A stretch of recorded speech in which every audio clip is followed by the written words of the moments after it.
Borrowing. Fiscal policy partner and West Africa tax leader at PricewaterhouseCoopers, Mr. Taiwo Oyedele, has declared that the federal government has no business taking loans to build rail, as it's been doing. He said the government should instead put in place the right regulatory and policy environment for private sector players with the requisite capacity to invest, given the viability of rail transportation. Federal government has taken loans running into the billions of dollars from China to build rail lines across the country, including the Lagos-Ibadan rail project, among others. Government has been heavily criticized over the loans as there were concerns the action was plunging the country into debt. Education sector, but over in the UK, politicians in West Africa are reportedly contributing about £30 million annually to the United Kingdom's education sector, according to a new report published by the Carnegie Endowment for International Peace, a global foreign policy think tank. A significant percentage of the funds come from Nigeria and, to a lesser extent, Ghana. The report also found that at least 40% of governors present and past have sent their children to the UK's universities from 1999 till date, with only 10 states missing from the list. The publication explored how such studies overseas are potential sources of financial illicit flows from prominent PEPs, that's politically exposed persons, some of whom have been accused of corruption. Joining us to discuss these stories further in depth is Arise business analyst Chika Mbono. Chika, very well. How are you today? Very fine, sir. Thank you so much for joining us. I want to start with that last story there on the report from Carnegie, looking at funding of the, or rather how much has been spent on UK education. There's a chart, I believe, where they compared the earnings of government officials to the school fees of the UK, and the UK exceeded those earnings. So what's your take on this report, Chika? Okay, let me put out some things there quickly. The first one is that, any parent has liberty. Any parent can afford it.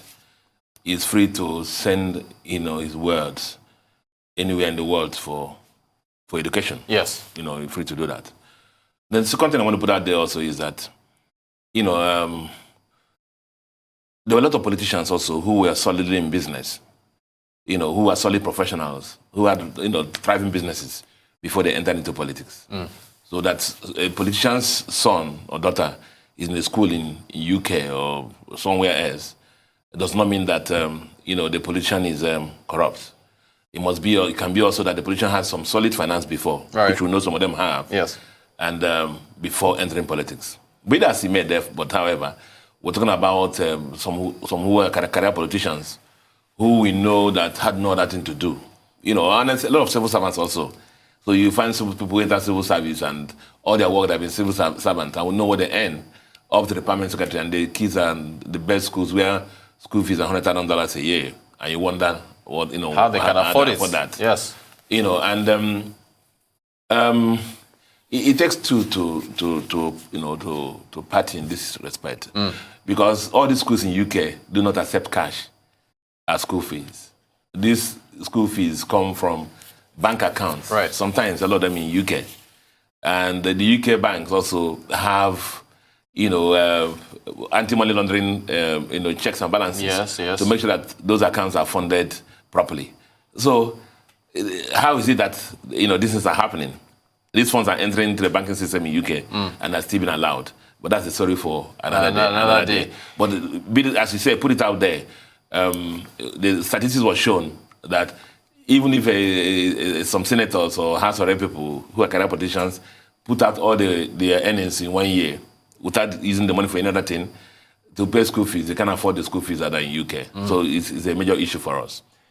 Is this a similar situation to medical tourism, where because of the lack of quality here, you've got folks taking funds overseas to get better quality education, medication, so on and so forth? I guess so, because I was asking for a young lady that was working for me.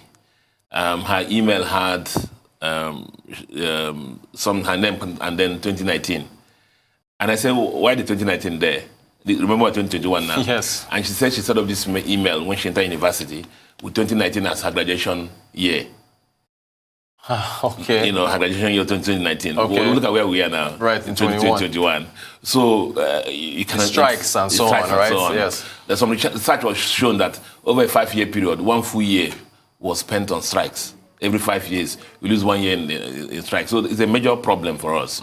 And so, as I said, a lot of parents I know washing place, doing whatever they can do, begging and borrowing and whatever, to make sure that they send their kids to the best schools abroad.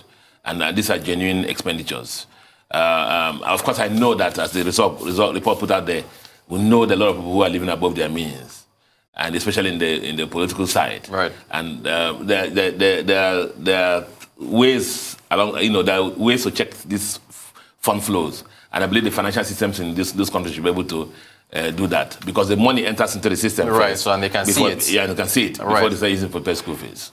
Last time you were on the show, we talked about the Transparency Index corruption rankings, which Nigeria fell to 149, I believe, out of one. Is this part of what we're talking about? It's interesting what's happening now, with the political side and how they've been interpreting the report. When you fail an exam, when you pass, you say, I passed.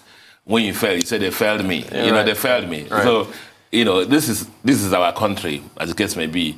And it talks about everything about our country. And you and me experience it every day. Right. From the way you park your car and so on and so forth. But let me put it out there as something funny that I found very funny. I was close to one of the bosses of the schools abroad. And one day, when I finished what I came to do, and he just called me and said, I say, your bank? I said, yes. He said, he just wants to ask me, how is it that the school fees of Nigerian students here, some of them come from Ukraine, some of them are transferred from Lebanon, some are transferred from Mexico, some are transferred from Uzbekistan and from Russia. Yes. So how is it that the school fees are just not coming from Nigeria and are coming from funny places? I said, well, Nigerians are everywhere. We are the most popular black nation in the world, so we're all over the place. Chika, how do we fix the education system here? Is it more funding, less the strikes? issue is more funding. Right. More funding. We must recognize the fact that, it's very scary. And I don't know why people take it, look at ASU strike. Right. Almost 9 months, our kids, right. children were at home. And we're talking about lesser things. Nobody focused on that, and, we didn't get angry and push the government side. And then the negotiations went on and went on and went on with so many things that they could have agreed from beginning. Right. It just recognized the importance of education. The government side must recognize that.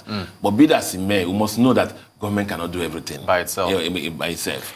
And it's a problem. Thank you for that, Chika. What do you make of PwC's partner, Taiwo Oyedele, saying that borrowing for rail on the government alone shouldn't be It's not just rail only, it's infrastructure. Look at Lagos-Ibadan Expressway. Government has been building it for how many years? Simply because of the fact that government works in accounting periods of 12 months.